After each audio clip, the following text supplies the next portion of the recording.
Hello, this is Billy Core from the Nostalgia Mall, and today we're going to look at this computer that a friend of mine gave me yesterday. This is a HP Vectra VL420 mini tower, built sometime around 2001 or so. It has a Windows 2000 COA on the side of it, so that's what made me think of that particular date. And this is, I've never had one like this before. This is one of HP's business class machines from back in the day. I also got a matching CRT monitor to go along with it, which we'll take a look at later in the video. I have not powered this computer on. I haven't even opened it up yet, so I don't know if it works. I don't see why it shouldn't, but we will take a closer look at it. Hopefully all the parts are still inside of it. It has a Pentium 4, probably a Willamette, an early Pentium 4. Got a CD-ROM drive and a floppy drive, so nothing fancy there. I really like the colors of this. It's a little bit yellowed, and the trim around here is kind of a bluish, grayish color. So that's very attractive looking. And on the back, it's nothing too fancy. We've got our power supply, got our motherboard I/O. We got PS2 mouse and keyboard, along with a little bit of dust there. 2 serial ports, 1 parallel port, speaker out, line in, mic in. I imagine this is probably very generic AC97 audio. 2 USB ports, probably 1.1, and a Ethernet port, probably 10100. And we've got a VGA out. I'm not sure what kind of video card that is. Presumably it is a AGP, but we'll check that out when we open it up, which we'll do right now. Okay, I'm just going to guess on how to open this. Presumably we just pull this latch right here. That's simple enough. Ooh, we got a lot of dust in here. Yep. Me without an air compressor. Okay, there's our Pentium 4 with a very teeny tiny cooler. Looks like we have some memory there. Thankfully it's not RAM bus. Looks like it's probably DDR, if I had to guess. Okay, going handheld for the time being. Here's our motherboard. Looks like it's a micro ATX, but it has some kind of edge connector right here. That's interesting. Not sure what that would be for. We got some dip switches, so this is a very professional looking motherboard. Oh my goodness. Oh my goodness. I don't think this computer will be very functional. Look at those disgusting looking caps. Yeah, this was right at the heart of the capacitor plague. That's unfortunate. I'll probably be using this for parts, but it looks like the parts that are in here are pretty interesting. So, hey, at least we've got that. But that is a shame. We'll still power it up though, but that's unfortunate. Anyway, here's our video card. It's a ATI Rage 128 Pro. These were very common back then. Good cards though. They can run just about anything you throw at it. And there's our RAM again there. Got a hard drive. Can't really see what it is. It says Hewlett-Packard on it, so we'll take a closer look at it later. So yeah, this is going to have to be used for parts, unfortunately. But you know what? It was free. Can't complain. And a generic light-on power supply. Motherboard has all kinds of wacky connectors. Look at that Molex style connector for a PSU fan. That's different. So yeah, I don't have to worry about dusting it out now. Oh well. Hopefully the parts in here are still good. I'll be surprised if this even powers on with those exploded capacitors there. And the ones that haven't exploded look like they're bulging. So let's go ahead and hook it up to my test bench and see what happens. Okay, let's power our monitor up. Haven't plugged power up to it yet. I'm a little I'm a little gun shy right now. This is not going to be pleasant. But we may be pleasantly surprised though.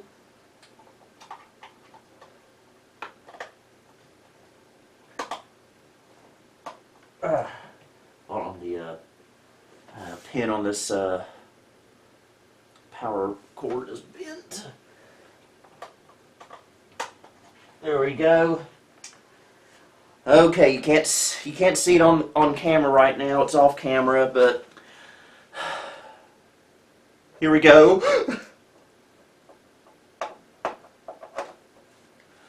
Okay, I guess we need to press the power button. Nice knowing you, folks.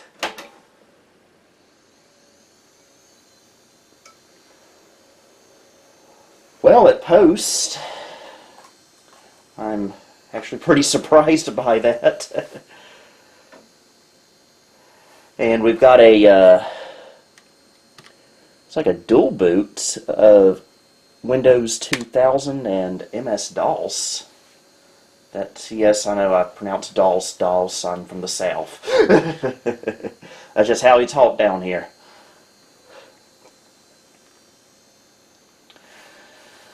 Okay, I'm curious about that MS-DOS install, though. And also, surprisingly, we didn't get a CMOS bat error, so maybe the CMOS battery is still healthy. Wouldn't be surprised if we get a password, because I think this came out of an Office setting. We should also get sound. I have speakers hooked up to it. This little sound bar on the monitor.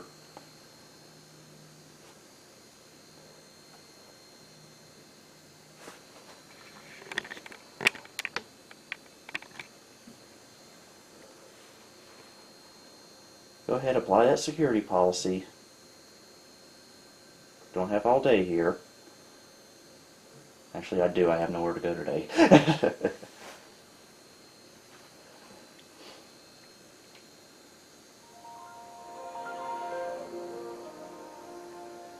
Okay, we got this must be an OEM install, and it is, the clock is saying 10:24 a.m. It is actually 11:34 a.m., but is the date correct? Yes, it is. Let's go into our system properties, Service Pack 4 of Windows 2000, so it's not counting the unofficial updates. That's as far as 2000 can go, I believe. And we've got a Pentium 4 clocked at 1.6 gigahertz, 512 megs of RAM roughly. Check out our device mangler. There's our Rage 128 Pro, Intel network, SoundMax audio, so yeah, AC97 as I thought.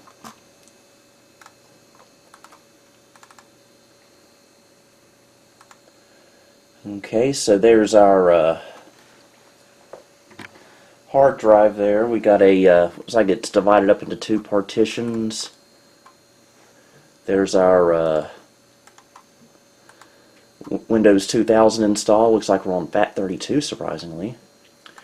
And it's a 7.98 gig capacity.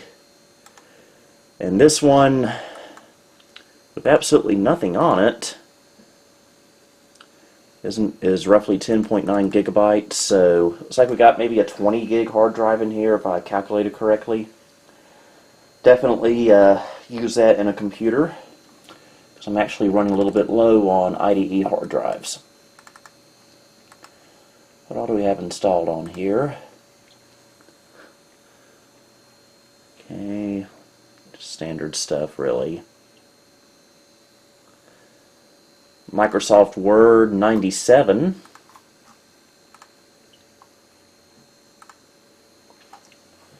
QuickTime for Windows is like an older version. Fast for Word, so I think it must be some kind of homeschooling software. Spelling, so this might have been used at a school.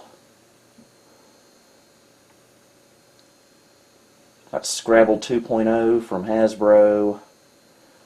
Amazon Trail 3rd Edition from the Learning Company. Math Blaster, Reading Blaster, so yeah, this was definitely used for some kind of education setting. Jumpstart Spy Masters, Fast Forward Gateway, Teasel 2, whatever that is, Strategong, Quick Study, Math 3.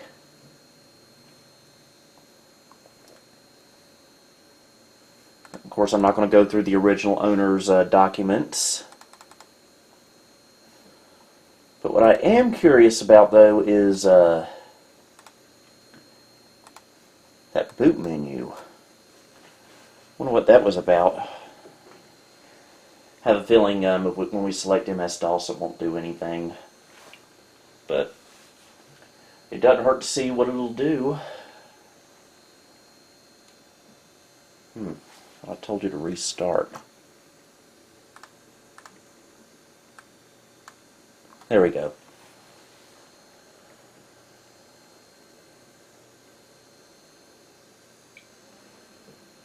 Actually, first, before we try that MS-DOS selection, let's go into the BIOS. Everything looks good there. Pentium 4, of course. IE Master, yep, 20 gigs. 20 gigs. There's our CD-ROM. Hopefully that works. Again, these are always the first things to go on an old computer.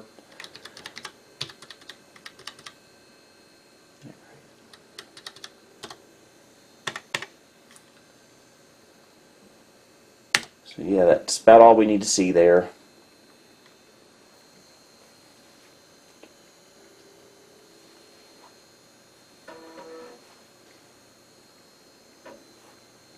Alright, let's see what this does, if anything. Windows 95? Oh. Okay, looks like we just got a DOS prompt there. And this is the directory for Windows 2000, so... Huh. Now this is the command... Must be the command com from Windows 95, so... Yeah, that's about all there is to it, it looks like. So let's boot back into Windows 2000 and see if the optical drive and floppy drive are functional.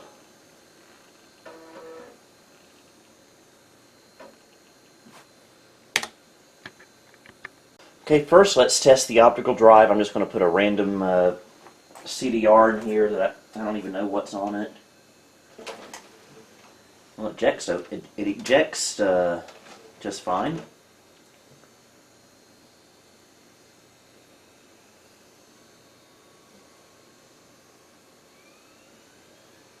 Sounds healthy.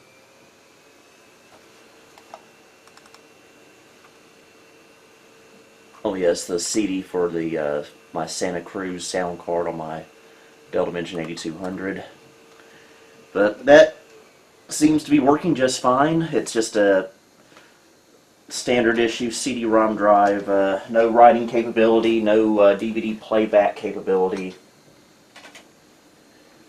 So nothing fancy, but that can be useful for future use. Now let me just grab a floppy disk.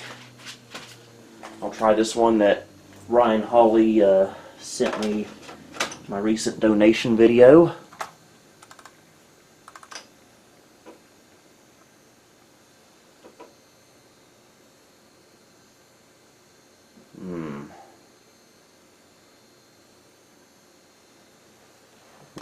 That's concerning.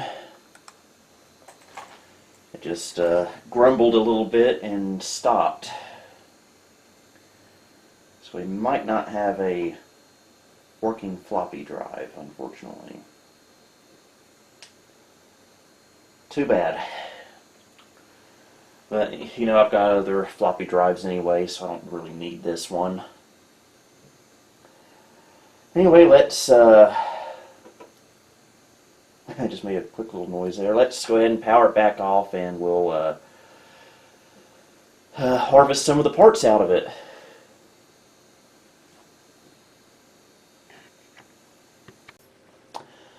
First, let's take this hard drive out. I'll probably put in another system and deban it and save it for future use. I can get it out. This computer is also probably capable of running Windows 98, I imagine. But again, I'm not keeping this computer. I just do not trust that very nasty looking capacitor issue. Up here's our hard drive. It's Hewlett-Packard branded, but I'm sure they didn't make it. Okay, made by IBM Storage, and so it must be a IBM drive.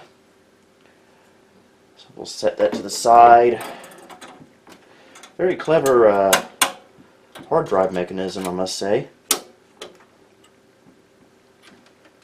And we'll take the front panel off.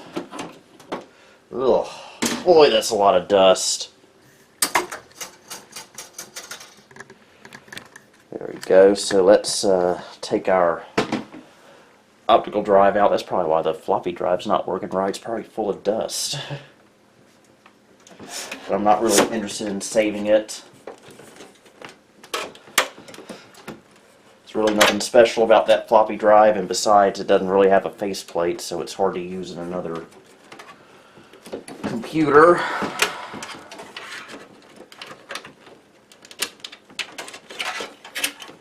And go. Alright, this is a Gold Star CD-ROM drive, manufactured July 2001. Sounds about right for this era. Let's move back over here.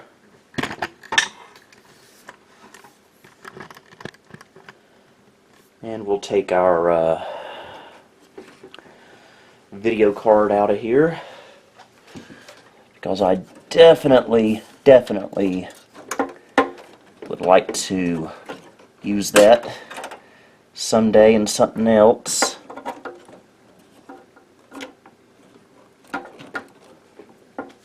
Because I'm running a bit low on AGP video cards.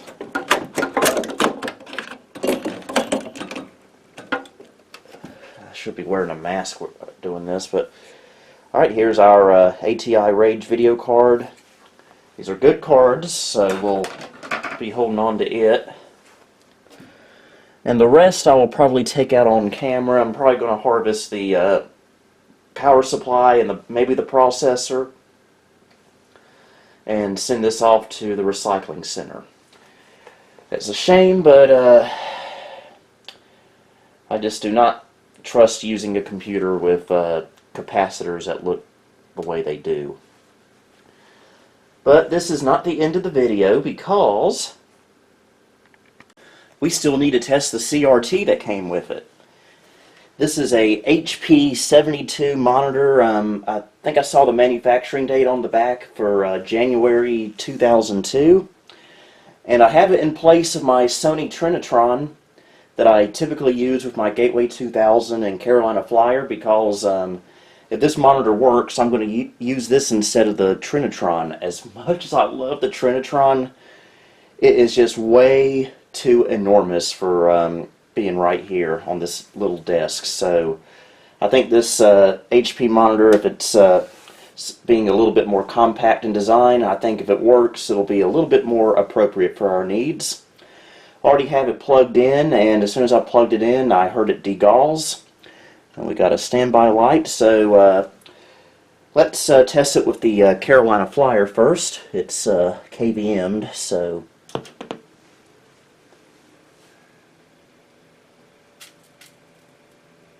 okay, got a signal.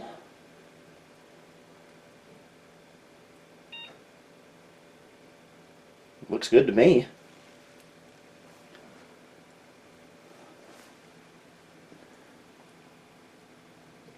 Yeah, it looks really good. Nice sharp picture. Nice and clear. Of course, that was only the splash screen.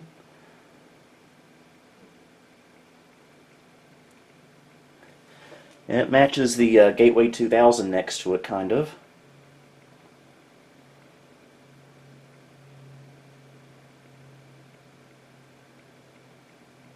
I believe I have it set to 1024 by 768. Which I might dial it back down to 800 by 600. I mean, 1024 by 768 works on this monitor, as you can see. But I think I'd prefer 800 by 600.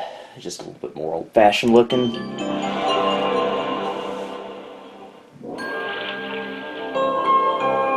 And my apologies for the flickering. I have this set to like 75 hertz, I believe.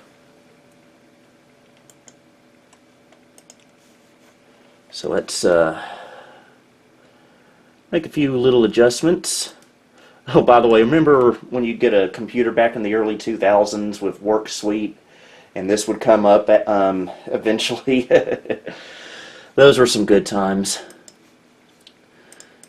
And so let's tune it back down there. That's actually not bad. Again, apologies for the flickering.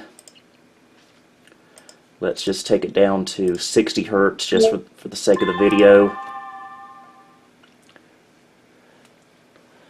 Okay, that skewed the positioning, but at least you guys can see it now.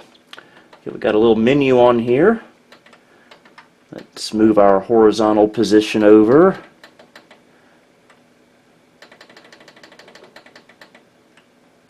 Let's try 35 for now. And we'll stretch it on out to, let's say, 80. And now for the vertical.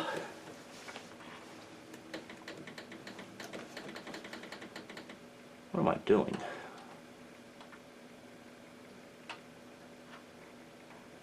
Where is the vertical? Well, there's vertical. There it is. I'm dumb.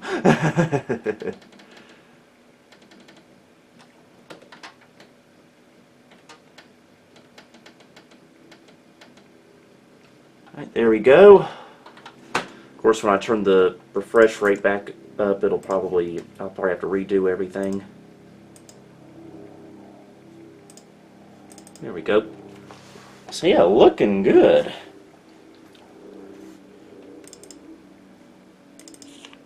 Yeah, I think this monitor is a keeper. You know, when I got this computer yesterday, I was actually a lot more excited about this monitor than I was the computer. I mean, I hate to give up my Trinitron, but it's just way too big. And we'll test it out with the Gateway. It's actually been a while since I powered on the Gateway 2000, so let's see how it runs on here.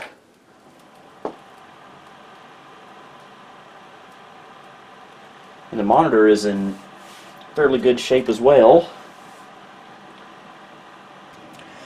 Okay, apparently I had my MS-DOS / Windows 3.1 SD card in the Gateway, so that's what we're going to be testing it with. And we're currently in DOS. Again, sorry for the flickering. Keyboard's not working. That's not good. Well, that's because it's become disconnected from the KVM. That could do it. Now it's working. Okay, looking good. Again, we may have to adjust our settings. This is, I think, actually a really good monitor. Oh, yeah, that was from when I was testing my printer with that. So let's, so has it been that long since I've used this computer? Huh. We'll say, though, the screen could use a little bit of Windex. But if that's the worst thing that's going on with this, then I think we're doing pretty good.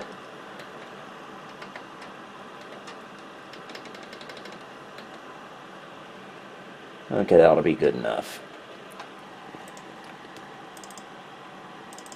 So yeah, looking good. And just for a few giggles, let's test it out with Microsoft Bob.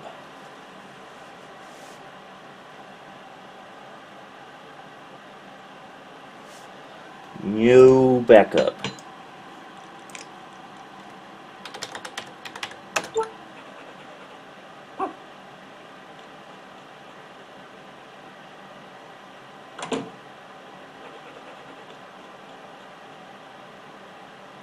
Well, come on, Billy. Thanks. So yeah, Microsoft Bob looking good on here. There you have it. Microsoft Bob on the HP 72 CRT. So yeah, I'm definitely going to be keeping this monitor for a while. It's a lot more space efficient.